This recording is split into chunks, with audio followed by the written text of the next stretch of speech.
Greetings and welcome to the last episode of Skrama versus Everything, where this Veristelica made Skrama, a modern sax knife like the Vikings would have used in ADCRV2 steel, takes on all the winners of my recent tournaments. Today we have the most powerful blade I have ever tested in chopping, the Kailash Pensioner Kukri. This thing is an absolute monster. Micarta handles, hollow grind, fuller. This thing is a no holds barred, as choppy as humanly possible for the weight so far as I have ever experienced. And in this episode, it is going to take on the Terava Skrama, which honestly has been working for about 5 hours and still no freshly sharpened blade after 1 hour of use has had a better best reading and a better sharpness reading. The heat treatment of this ADCRV2 steel is insane, but will that be enough to stand up to the immense power of this Kukri? We'll have to find out. Now, these two are pretty similar in terms of weight, so the Skrama has beat everything so far, but I think this comes down to chopping efficiency. The blade wins that has the best chopping efficiency, and I think this Skrama is going to be hard pressed in this test to beat this massive Kukri. But we'll get into the test. That's all I'll say for now, and I'll give you an update at the end what the final result of the Skrama versus Everything series is.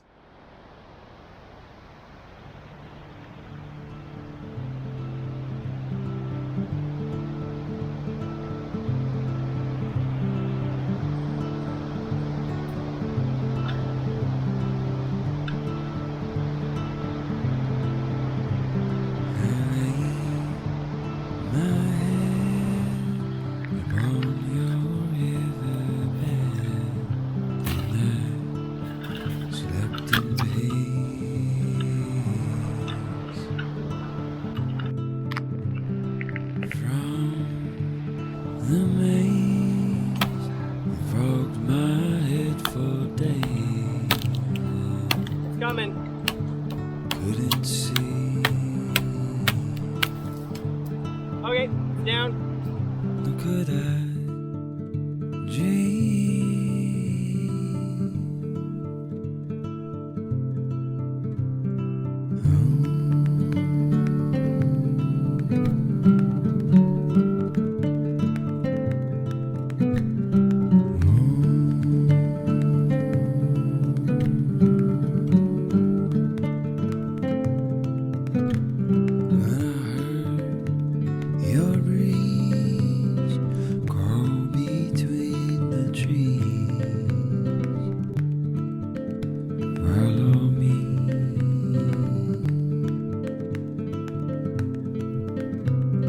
Between the pines, I hear you twist and wind, and I only see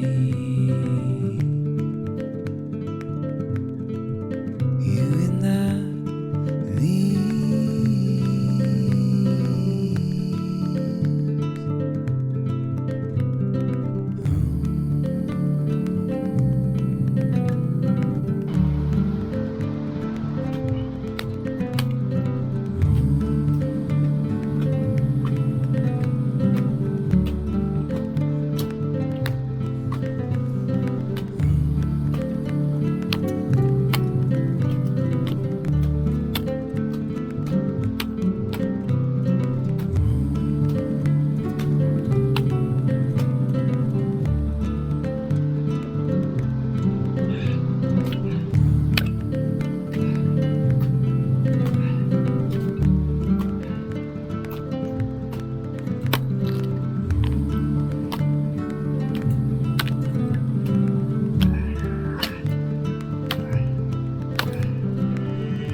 rest in peace.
I've been entrusted in the interim period between filming the chopping and filming the wrap-up of this video.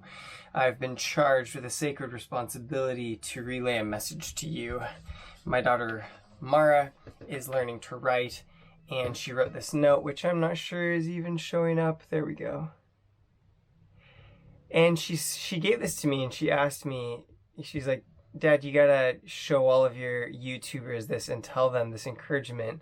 I love you. I think you are a good friend, and you are special. Spelled in a very special way.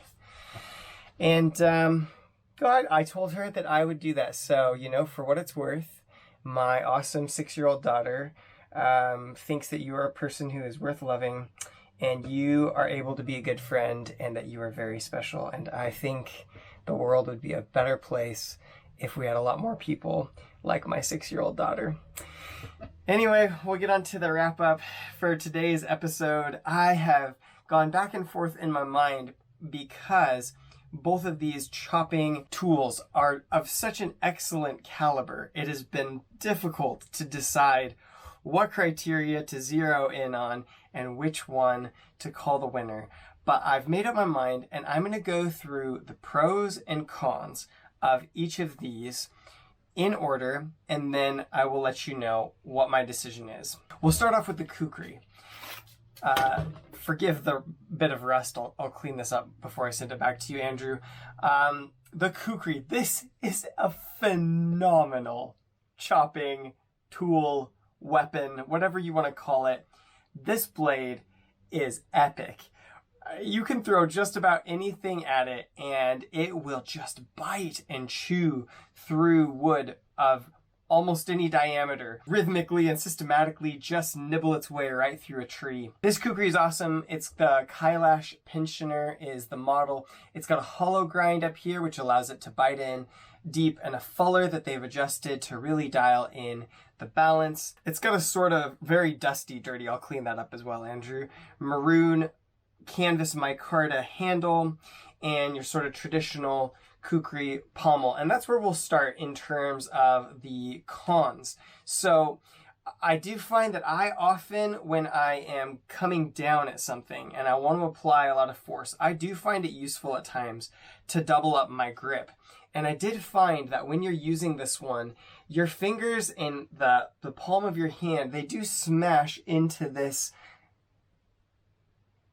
swelled out piece of pommel here, and it does become uncomfortable. It's really good in a single-handed grip, and I know people in the comments are going to be like, you're supposed to use your Kukri one-handed, and you're supposed to rely on the wrist snap and the speed more than you're supposed to force it through something, and I get all that, but I really like to smash stuff. I'm sorry. I just do. Sometimes I like to smash my way through a tree, and it's very uncomfortable with this blade if you do a two-handed overhead chop that works with gravity. You achieve incredible chop penetration, but especially on the bigger pieces of wood, the combination of the shock of hitting that large surface and the two hands compressed down, they sort of come together to sandwich one of your pinkies in a very uncomfortable sandwich. So that's a drawback I had on the Kukri. The other thing is that I found that the grind on this is incredible for biting into softwood. It does lose a little bit on harder woods. That thin, hollow grind is really able to slip through materials that are a little bit softer. But unfortunately, I think with the overall design, it's trying to save weight. It's trying to be sort of a lightweight chopper weapon kind of package. And that does prove to be a little bit of a limiting factor when it comes to big trees that are made of harder wood, where the Skrama, because your handle is lengthened from your strike zone, did a little bit better with the harder woods. Overall, this had incredible speed and incredible chop penetration, probably the best chop penetration that I have experienced from a knife in any of these series so far. And I think the somewhat unsurprising but cool to sort of confirm result is that absolutely nothing in the world chops like a Kukri. Like, these things are purpose built to annihilate wood and whatever gets into their path. And they are incredibly good at it. I would say chop penetration better on the Kukri, and chop efficiency overall with like your softer woods was better on the kukri. The other thing that I will say for the kukri is that this curved portion could be kind of nice because it sort of fits the diameter of some of the trees that I was cutting. And when you're cutting a tree, you sort of like start in and you end up with a sort of flattened area where all of your edge is hitting across a flat surface, and that spreading out of the force makes it so you can't bite in. And if you have any other knife, you need to kind of like move your body and rotate around to get to a thin spot to start chopping again, or move back to do another side. But because this curve sort of fits the tree, you could actually reposition your wrist, and just by flicking your wrist a different way, I won't cut my fingers here, but you could actually chop a different side, and by flicking a sort of different way, you could kind of attack it from this side. And from one position, you could sort of whittle out one V, and then you could attack like the 45-degree angle over here and the 45-degree angle over here without moving your body as much. So that was really, really beneficial. The last con that I will say because of the curvature is that it has sort of a sweet spot of like angle and speed and all of those things. And if this was your only thing you were using to chop a large amount of brush or process a large amount of wood, then you would get used to that and you'd be able to use this really efficiently. For me, I found that like the training period, like getting used to this, it's a bit like a lottery. Like sometimes you hit it and it just shunk, and then it goes way, way, way, way in. And other times you hit and it's like, oh, that kind of pinged off because I didn't get quite the right angle. I didn't get quite the exact right portion of edge or the right wrist snap or whatever the variables are. So a little bit less predictable, but I would say I would crown this thing the most powerful chopping knife I have ever used thus far. Back to the Skrama. I've already said a lot about the Skrama, but I will say the distance that you can get away from the chop zone is really, really beneficial. This grind is done beautifully. The sharpness just lasts and lasts and lasts. Like, it's crazy. Like, thing's been chopping like 5 hours at this point, and I haven't tested any of the other blades after 1 hour of use that beat the edge on this. We'll find out today if the Kukri's done it. But the Skrama is incredible. It's versatile. I'd rather use it in a camp setting. I'd rather use it if I was making food. It's got a little section for feather sticking. So versatility to chopping function, I would say, is actually much better on the Skrama. It also is really predictable because of how the edge is set up, and it doesn't change angle a lot. And because of how the grind is done, I could hit very accurately, more accurately with the Skrama, and I would know about how far it's going to go in. And then I could hit again and know about how much wood it's going to eject. And that makes for quick strikes, and it makes for it being really efficient. So although it doesn't sink quite as deep, and although it doesn't chop quite as ultimately as efficient, I would say I approached the same efficiency in chopping that we hit with the Kukri. And the compounded effect of all of that is that although the Kukri was a more powerful chopper, the Skrama, I would say, came within about 10%. It was probably about 90% the same efficiency as the Kukri because all the other things are done on it so well. You add on to that the fact that it can do so many more things that the Kukri would be a little bit difficult to do. It'd be a little bit difficult to prep a meal. It'd be a little bit difficult to find the right spot to feather stick and have that precision. And you can't quite get a close-up grip for a portion of edge on the Kukri that is a very useful or predictable portion of edge. Like, it's a little bit more cumbersome. The blade sticks way out in front of you if you're going to try to use this area for anything. So coming full circle to my decision, I've kicked this around back and forth because overall, I would have to say that I've done all of these tournaments to assess chopping efficiency. And from a chopping efficiency standpoint, I have to say that the Kukri beats the Skrama. Is that a big surprise? I don't know. Kind of like nothing beats a Kukri, I feel like, in terms of chopping. It's just a beast. I'll replay one of the chops with this, and you look how deep that thing cut in on this one chop. It's absurd how far it goes through these trees. So I have to say, I have to concede in this sort of gauntlet that the Skrama has run, that it's won all of the other challenges, but here in the end, I would say overall chopping efficiency, the Kailash Pensioner Kukri is the winner. Now that said, I have to make a small caveat, not to change what is the winner, but to concede something that I think if you're looking for an overall effective camping tool that is also an incredible chopper, the Skrama would win over the Kukri hands down because of the excellent steel, the excellently executed design, and the multi-purpose functionality that's built into it. The multi-grips, the multiple different edge angles, and the chopping efficiency versus the fact that you feel like you can be pretty precise with it if you choke right up on it. The edge is predictable. It's easier to sharpen. It's really hard to sharpen the Kukri on a flat stone, I found. And just overall, everything else about the Skrama is a joy. So I think for my purposes, I'm glad to have one. Thank you, Veristelica, for bringing this thing into existence.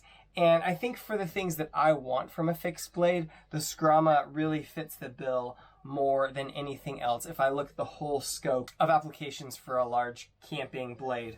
That said, I'm so glad I got to do this tournament. Thank you, Andrew, for all the blades you sent. And my gosh, if you guys want to just experience unbridled chopping power, Kailash Pensioner Kukri is where it's at. This thing is a monster. Let's do a sharpness test real quick. Okay, so this is paper slicing unstropped. Be aware that some catches will occur just due to the fact that I didn't have any oil to put on it right away. And there is a little bit of rusting going on. So not bad from the Kukri. Let's see if it feels better or worse on the Skrama. Yeah, I think here at like 5-6 hours, the Skrama's edge is starting to show some signs of wear. It's still a good edge considering, but yeah, it is tearing a little bit more. We'll take a best test and then I will do a little strop on hanging diamond and we'll redo the paper and best after that.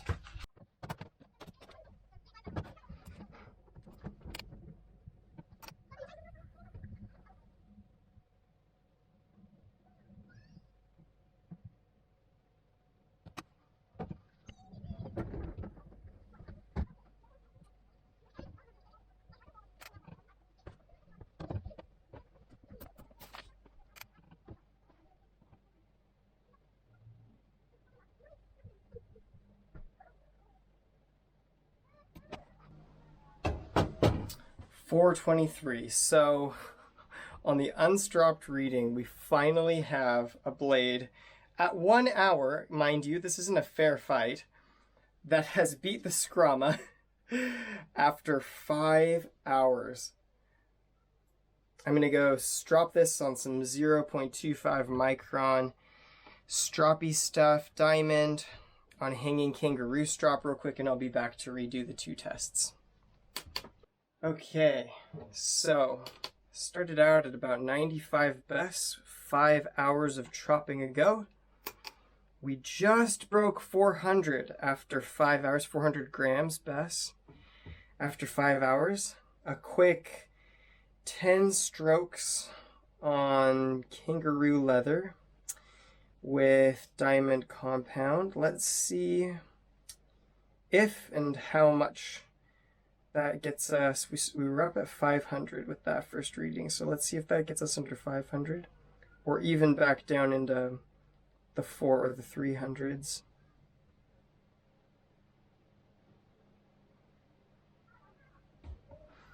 Okay, there you go. So 404 grams. Takes about 5 hours of chopping work to get a Skrama to where it needs to be resharpened. Man, I'll take that. That's really good. That's really, really good. All right, let's check out the Kukri. This thing, the steel that's in it and the edge shape were a little bit more difficult to achieve a really, really razor sharp edge on. And so this started out 1 hour of chopping ago at a 140, I assume because of the vast advantage it has in doing 1/5 of the work that it will be much lower after the strop than the Skrama was. I think after the first test, the Skrama registered a 240 or a 250. Yeah, 270. So a good result. A good result on the strop back from the Kukri.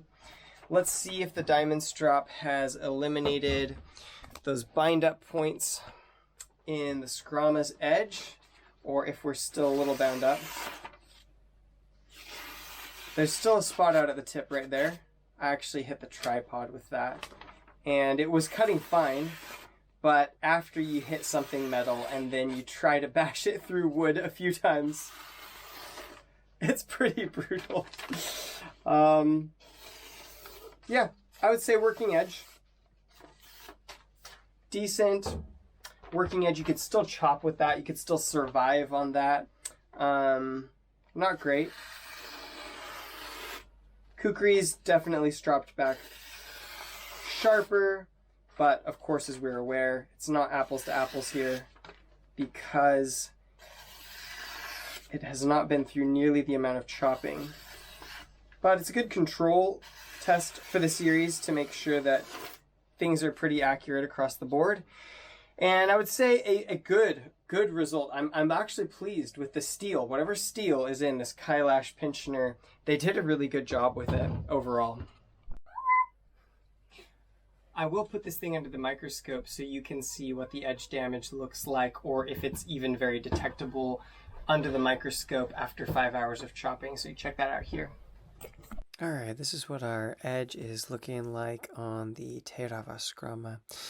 Note that probably the worst damage out here at the tip is probably the portion, probably right there maybe.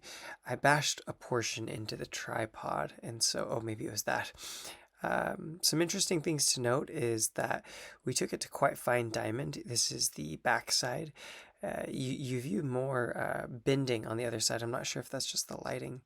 Man, if anybody knows what these like termite tracks worn into the edge are, I'm really curious about what's happening there.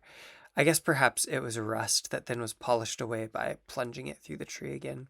Overall, the edge doesn't look too bad. There's some definite reflectivity that shows some edge bending and deformation, which is probably those little spots that aren't stropping out super well.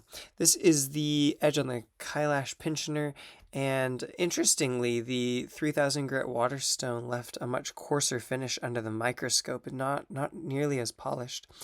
We obviously see less edge bending and less damage, although probably an equal amount of rust and discoloration. And I suppose that what we're seeing is sort of to be expected when you consider the first edge went through 5 times as much work. Definitely not free of damage though here. I'll show the final roster here with our sort of concession for the best all-arounder being the Skrama, but the winner of this round being the Kukri. And this is how the other blades have fared.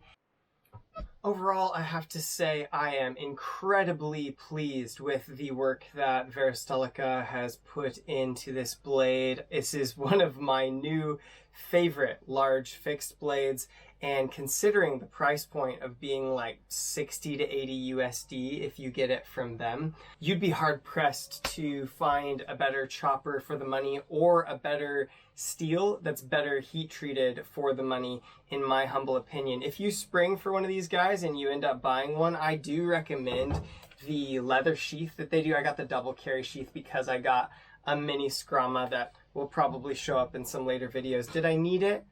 Probably not, but I thought it'd be fun. Sheath is also awesome on this Kailash Pensioner. It's a form-fitted kydex, real easy to get in, although it is a little more fiddly to get a Kukri put away in the field than it is a blade that's straight, but very good performance on both sheaths, very cool.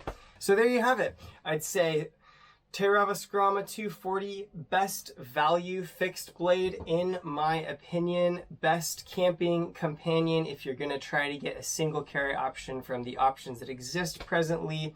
If you want ultimate chopping power, get yourself a really good Kukri.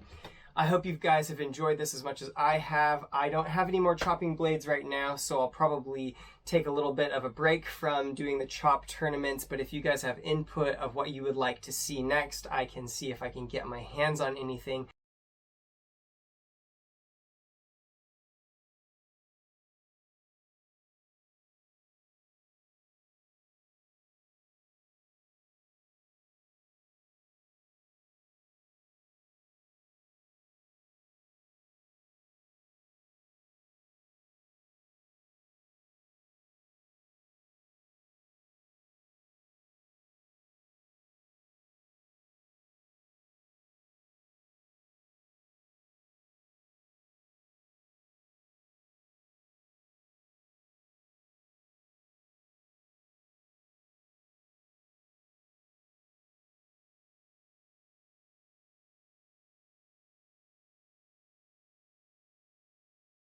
And on screen now is the episode where the Skrama took on a bolo, the Condor Engineer bolo. If you want to check that out, it's on screen now. For the rest of you, I'll say peace out from the home slice. You guys take care. Bye. Hey, Kailash.